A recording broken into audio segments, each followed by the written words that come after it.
Welcome to Unlocking Buddhism. Today, I want to invite you on an incredible journey, a trip through time and wisdom. Let's talk about Buddhism, a philosophy and religion that has helped millions of people around the world live with more peace, clarity, and purpose. And you know what's even better? It's not something complicated or inaccessible. Quite the opposite. The teachings of Buddhism are simple, practical, and can make sense to anyone, including you. First, let me tell you how it all began. Over 2,500 years ago, in ancient India, there lived a prince named Siddhartha Gautama. He had everything anyone could ever imagine: a palace, wealth, comfort, and all the things that should, in theory, bring happiness. But do you know what he realized? That even with all of this, he still didn't feel complete. Moreover, when he stepped outside the palace, he saw people around him dealing with sickness, aging, loss, and hardship. This touched him deeply, and he began to ask himself, why do we suffer? Is there a way to live in peace, even in a world full of challenges? That's when Siddhartha decided to give up his comfortable life and seek answers. He traveled, meditated, learned from the best teachers of his time, and after years, he achieved what we call enlightenment. He became the Buddha, which means the awakened one. And do you know what he did next? He shared everything he had learned to help others also find the path to happiness and inner peace. Now you might be wondering, but what does Buddhism have to do with my life? Everything. Buddha didn't just leave behind beautiful ideas or philosophical theories. He left a practical map for overcoming suffering and living a more fulfilling life. These teachings are called the Four Noble Truths, and I'll explain all about them in a moment. But to summarize, they show that suffering is part of life, explain why it happens, and most importantly, reveal that there's a way to overcome it. It's as if Buddha were saying, "Hey, I figured out how this works. Here are the instructions." And what's most interesting is that Buddhism isn't about blind belief. Buddha always said, "Don't believe it just because I said so. Try it. See for yourself." This makes Buddhism very special because it invites you to test the teachings in your own life, in the simple things you do every day. You don't need to be a monk or meditate for hours. You can start small, by observing how small adjustments in your way of thinking and acting can transform your reality. Oh, and there's one more fascinating thing about Buddhism. It's not just about you. It teaches us to live harmoniously with the world and with others. It's a philosophy that promotes peace, compassion, and respect for all forms of life. At its core, it's an invitation to become better people, for ourselves and for the planet. So today I want to guide you through these teachings. We'll talk about the Four Noble Truths, the heart of Buddhism, and how they can be applied to your daily life. By the end, you'll see that you don't need to change everything all at once, but that each small practice can make a big difference. Are you ready? Then come with me because this journey could transform the way you see life.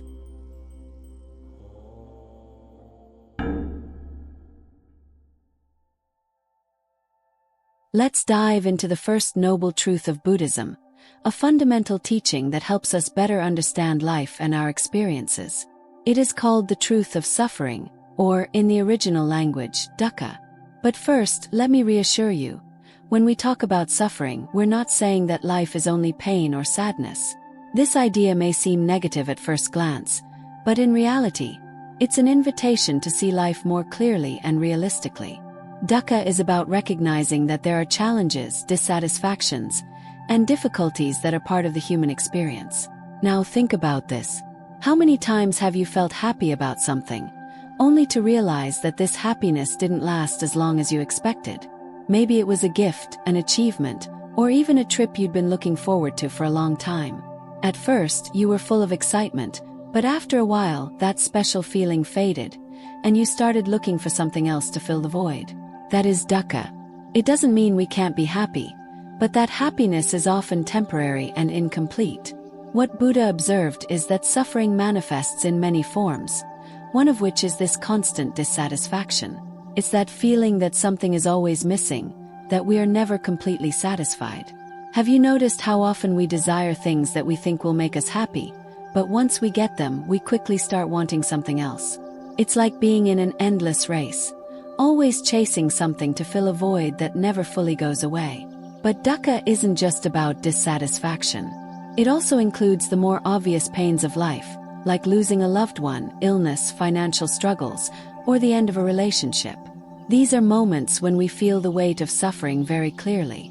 Buddha didn't ignore these pains, but he also didn't stop there. He invited us to look at suffering more broadly, to see that it's present even in moments of joy because of the impermanent nature of everything. Impermanence is a central idea in Buddhism. Everything that exists is constantly changing. Happy moments come and go, just like the sad ones. That's part of life. But what often makes us suffer is our desire for the good things to last forever, or for the bad things never to happen. This resistance to the inevitable, the attachment to what is fleeting and the fear of change, is a major source of suffering. Now let's think of a simple example. Imagine you received a gift you'd wanted for a long time. In the first few days, you're thrilled, showing it to everyone and enjoying it as much as possible. But over time, that excitement fades. What once felt so special is now just another part of your daily life. Soon you start desiring something else, something new to bring back that sense of happiness. This is a cycle we all live through, and it's exactly what Buddha meant by dukkha. Another example lies in relationships. At the beginning of a friendship or a romantic relationship, everything feels perfect. Every conversation, every moment together is exciting. But over time, differences, conflicts, or even routines set in. This doesn't mean the relationship is bad, but it shows how our expectations can lead us to suffer. We want things to always be as they were at the start, but the reality is that everything changes. That's the nature of life.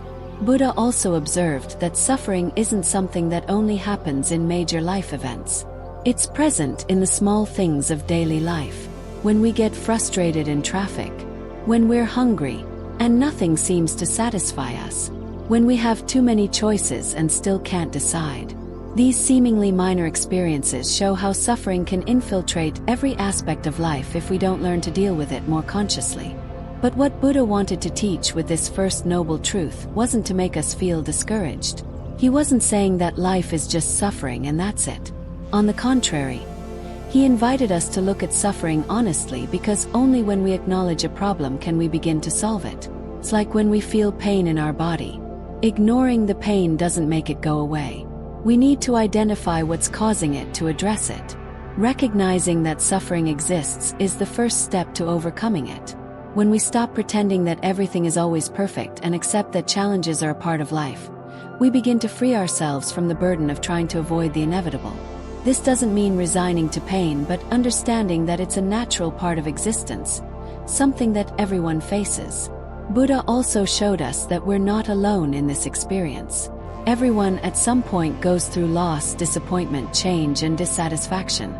This is part of what it means to be human. And by accepting this, we can develop more compassion for ourselves and for others. Because deep down, we're all trying to deal with the same issues. The first noble truth is like an invitation to reflect on our own lives. What causes us suffering? How do we react to it? Are we trying to run away or face it consciously? These questions help us take the first step toward a fuller, more balanced life. And do you know what's even more amazing? Buddha didn't stop at the diagnosis. He didn't just point out the problem, but also showed the way to the solution. The first noble truth is just the beginning of the journey. Now that we understand that suffering is part of life, we can explore the next lesson, the origin of suffering. Because when we discover where it comes from, we can start freeing ourselves from it. And that's the next part of our conversation.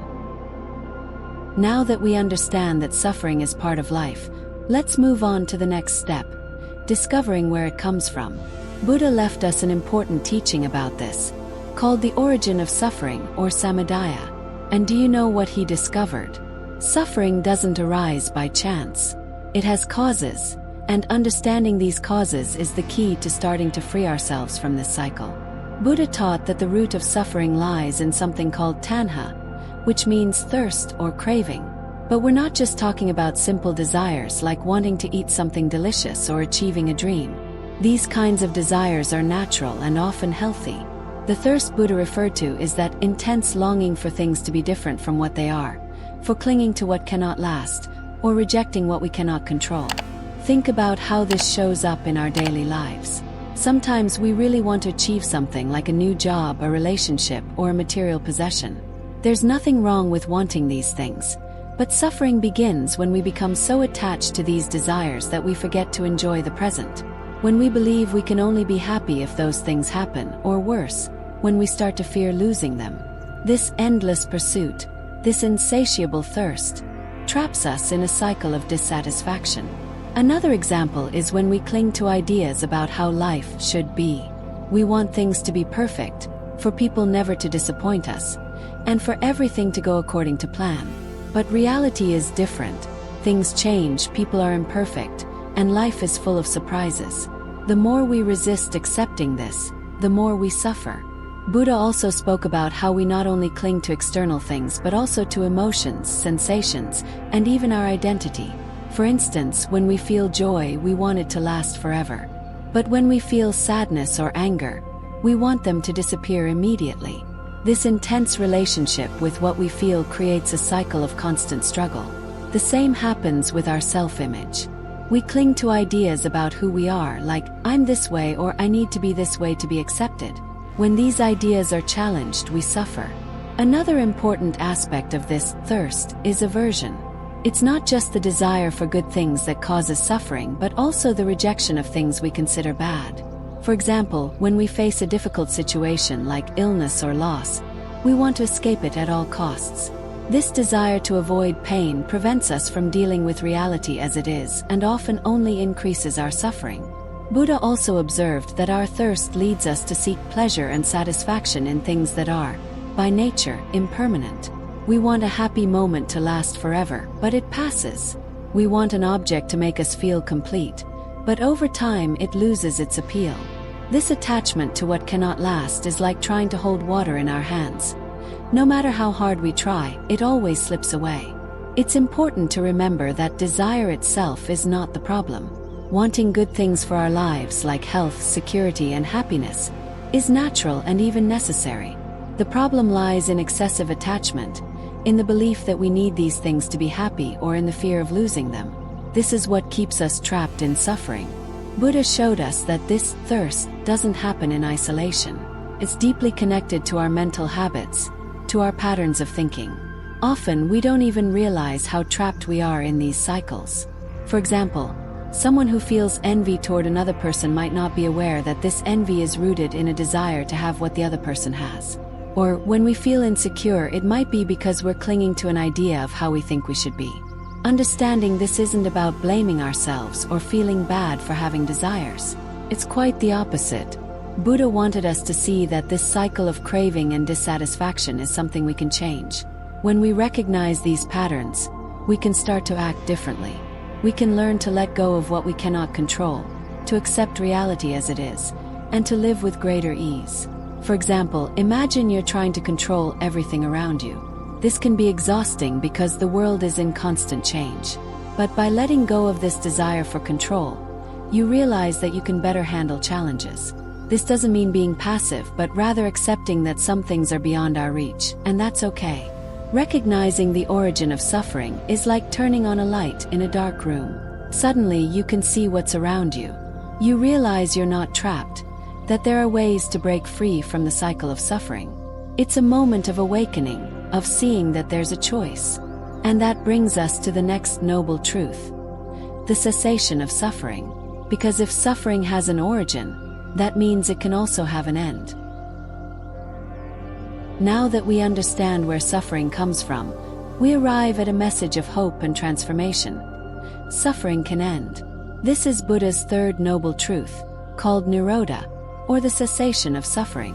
And do you know what's most beautiful about this teaching? It reminds us that we are not trapped forever in this cycle of pain, dissatisfaction, and attachment. There is a way out, and it's within reach for all of us. Imagine that you're carrying a very heavy backpack. Throughout your life, you've been carrying it wherever you go. It's filled with things you once thought were important: grudges, fears, expectations, unfulfilled desires. At first, you might not even notice how heavy this backpack is. But over time, it starts to wear you down, to exhaust you. Now, imagine someone comes up to you and says, "Did you know you can take off this backpack? You don't have to carry it all the time." That's more or less what Buddha teaches us with Nirodha. He shows us that we can let go of the weight of suffering and live more lightly. But how do we do this? First, we need to understand that suffering is tied to our attachment. When we stop clinging to what we cannot control, we begin to free ourselves.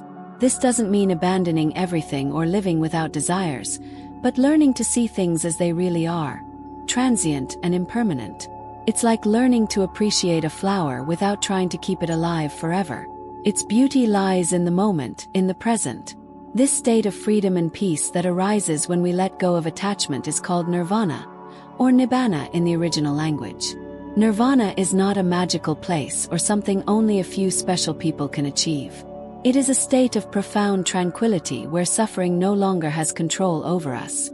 It's like being in a crystal clear lake, where the waters are calm and nothing disturbs them.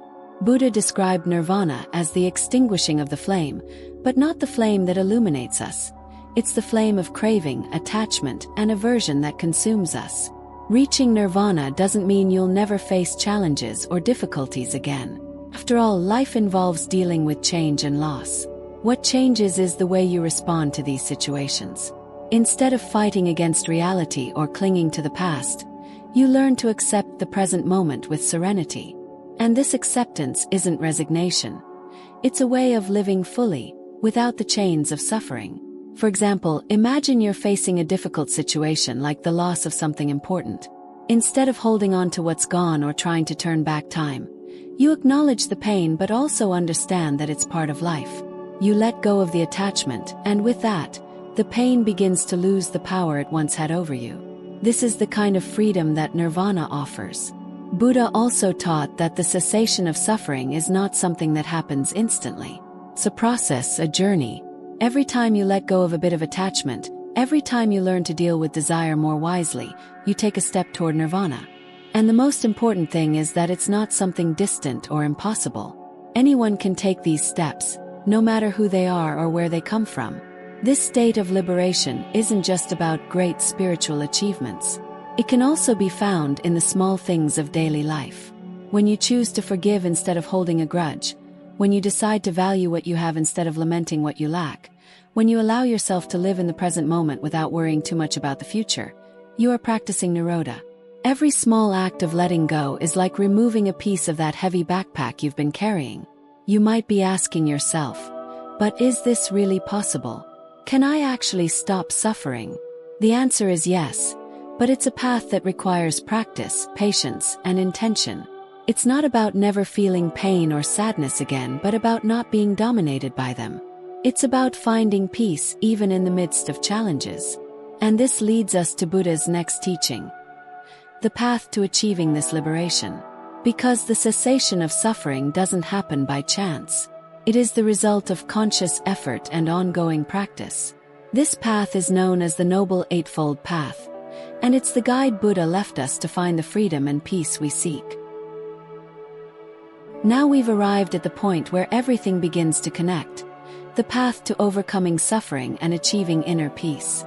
This is Buddha's fourth noble truth, called Marga, or the Noble Eightfold Path. So far, we've discussed how suffering is a part of life, where it comes from, and that it can be ended. But how exactly do we do that? This is where Buddha offers us a practical and powerful guide. The Noble Eightfold Path is like a map, a set of guidelines for living a more mindful, compassionate, and balanced life. It's not a list of rigid rules but an invitation to reflect on how we think, speak, and act. Each step on this path helps us let go of attachment, reduce suffering, and draw closer to the state of freedom that Buddha called nirvana.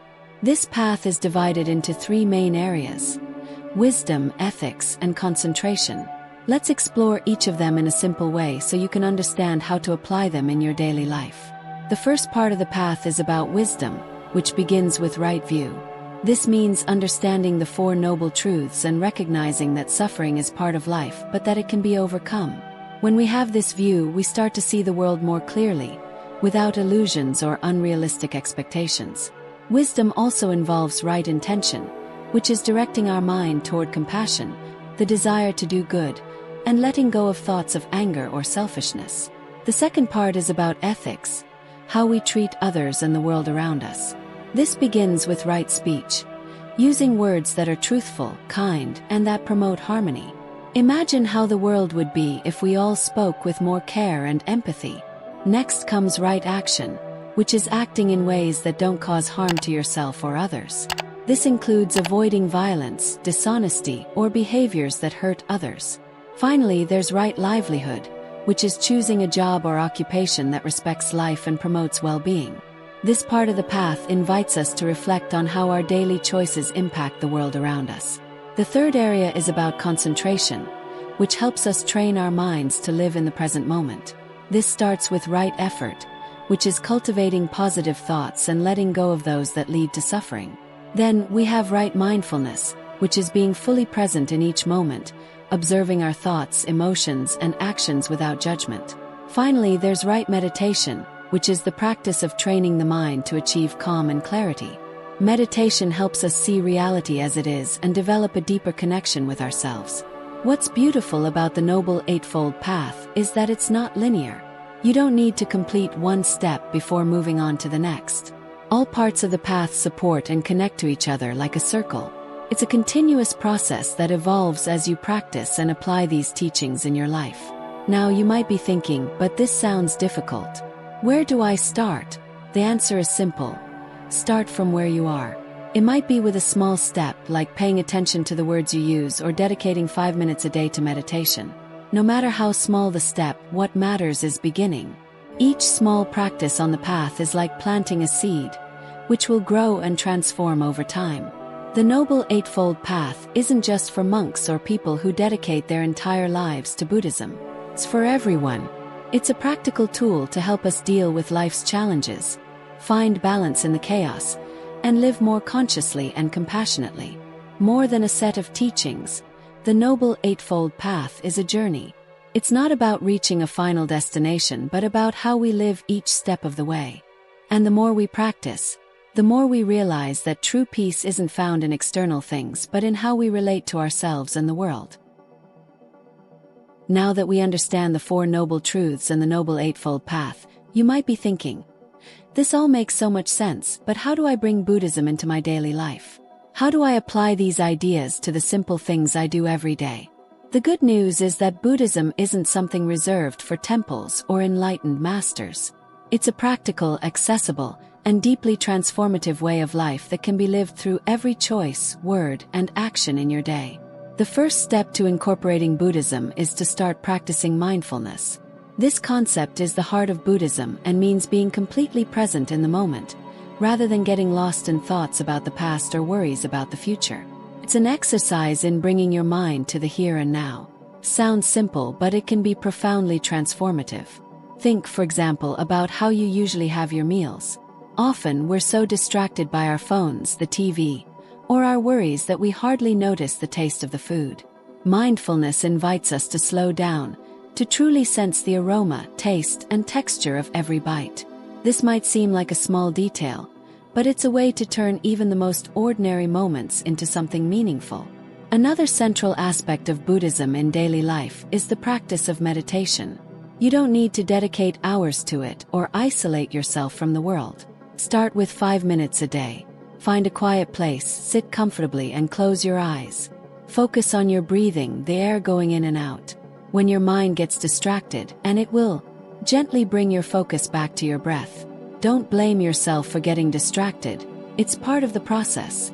Meditation is like training for the mind, helping you develop more calm, clarity, and resilience. Over time, you'll find that meditating is like clearing your mind of all the clutter accumulated during the day, bringing a sense of lightness. Buddhism also invites us to cultivate gratitude. Often, we're so focused on what we lack that we forget to value what we have. Gratitude is a powerful antidote to constant dissatisfaction. A simple exercise is to think of 3 things you're grateful for at the end of the day. It could be something big like a work achievement or something small like the sound of a bird in the morning. This practice trains your mind to see the positive side, even on difficult days, and brings a sense of contentment and peace. Buddhist ethics are also an important part of daily practice. This starts with something very simple: paying attention to how we speak. How do we use our words? Are they kind? Do they help or hurt others?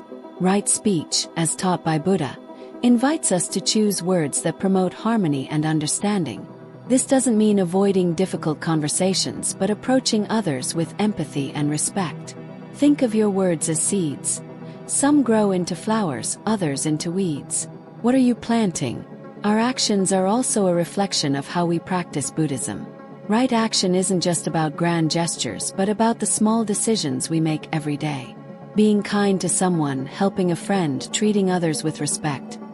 All of this is part of the practice.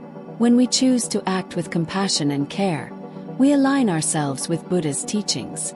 Think about a time when you had the chance to help someone, even with something small, and how it made you feel. This kind of kindness creates a positive impact both on the life of the recipient and on your own. Another important aspect of Buddhism is reflecting on right livelihood. This means thinking about the choices we make at work and in how we live.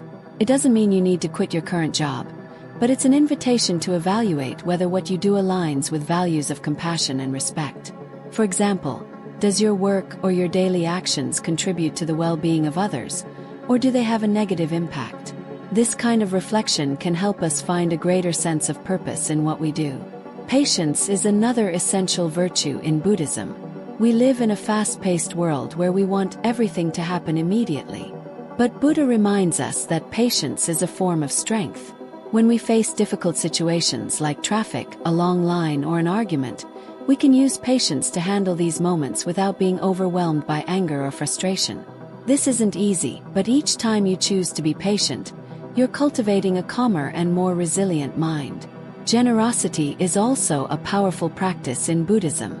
And here we're not just talking about giving material goods, but offering what's most valuable: our time, attention, and care. Sometimes, simply listening to someone attentively can be an enormous gift. Other times, helping a stranger or showing kindness in daily life can change that person's day. And yours too. Finally, Buddhism teaches us to recognize the interconnection of all things. Nothing in the world exists in isolation. Our lives are connected to the lives of others, to nature, to the universe.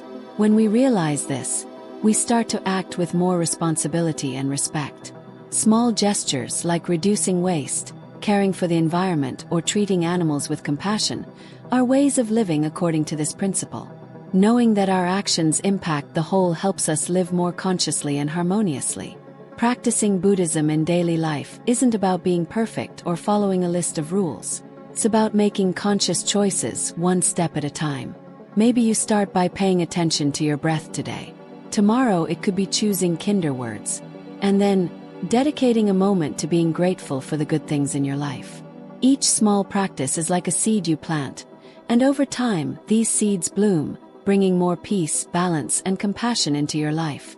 Buddhism reminds us that transformation starts within us but spreads to the world around us.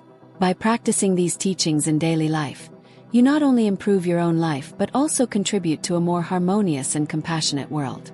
Imagine what it would be like if more people chose to live with mindfulness, gratitude, and kindness. What impact would that have on our planet? Now that we've explored how to live Buddhism in practice, it's time to conclude this journey with a reflection on everything we've learned and what it can mean for our lives. We've reached the end of this journey through the heart of Buddhism. Along the way, we explored the Four Noble Truths, the Noble Eightfold Path, and how these ideas can be applied in daily life. Now it's time to reflect on all of this and understand what it truly means to live according to these teachings. Buddhism is not just a philosophy or a religion. It's an invitation to see life differently, with greater clarity and compassion. It's a call to recognize suffering, not as punishment or personal failure, but as a natural part of existence. And, more importantly, it's a guide to overcoming this suffering, showing that inner peace is possible for everyone, regardless of their circumstances. The first noble truth teaches us to accept that suffering is part of life. This might seem discouraging at first, but it's liberating when we realize that acceptance is the first step toward transformation. The second noble truth shows us that suffering has a cause: attachment, craving, and aversion. By understanding these roots, we can start to act differently. The third noble truth brings a message of hope: suffering can end. And the fourth noble truth offers us the path to achieve this liberation through the Noble Eightfold Path. More than philosophical concepts, these teachings are deeply practical. They invite us to live more consciously, to speak kindly, to act with compassion, and to seek balance in all that we do. They show us that by changing the way we think and act, we can transform our life experience. Practicing Buddhism is like planting a garden. In the beginning, it might seem like there's nothing but dry soil. But as we plant seeds, small changes in our behavior, our way of thinking, and how we treat others, we begin to see the first sprouts appear. With patience and care, this garden flourishes, bringing beauty and harmony not only to us but to everyone around us. And the most incredible part is that you don't need to be perfect to start. Buddhism doesn't demand that you become a master or have all the answers. It's a journey, and every step, no matter how small, is valuable. Perhaps you'll start by practicing mindfulness during your meals or by choosing gentler words in a difficult conversation. Maybe you'll dedicate a few minutes a day to meditate or express gratitude for something simple at the end of the day. Every small action matters. Buddhism also teaches us that we are not alone. Everything and everyone are connected. When we choose to live with more compassion and awareness, we impact not only our lives but also those of the people around us and the world as a whole. Imagine the impact of thousands, millions of people making small changes, each contributing to a more harmonious and compassionate world. This practice isn't just about alleviating individual suffering. It's about creating a world where more people can live with joy, peace, and purpose. By applying Buddhist teachings to our daily lives, we are laying the foundation for a better future, for ourselves, our families, and future generations. Now the journey is yours. You have the power to bring these teachings into your life, to experiment with what works for you, and to walk your own path toward inner peace. There's no right or wrong way to begin, only the decision to take the first step. As Buddha said, thousands of candles can be lit from a single candle, and the life of the candle will not be shortened. Happiness never decreases by being shared. How about starting today? Look around you, look within yourself, and see how you can bring more mindfulness, gratitude, and kindness into your day. The path is always available to you. And remember, it's not about reaching a final destination but about how you live each step of the journey. If you want to dive deeper, learn more about Buddha's teachings and how to apply them to your life, there are many ways to continue this journey. You can explore books, take courses, or even connect with a community that shares these values. After all, the more we learn together, the more we grow and transform. May this reflection on Buddhism inspire you to live with greater mindfulness, compassion, and wisdom. May you find peace in every moment and share that peace with the world. Because in the end, this is what Buddhism teaches us. A path to transform not only our own lives but also the world around us. And now, the journey continues. The next step is yours. Thank you for watching and see you next time.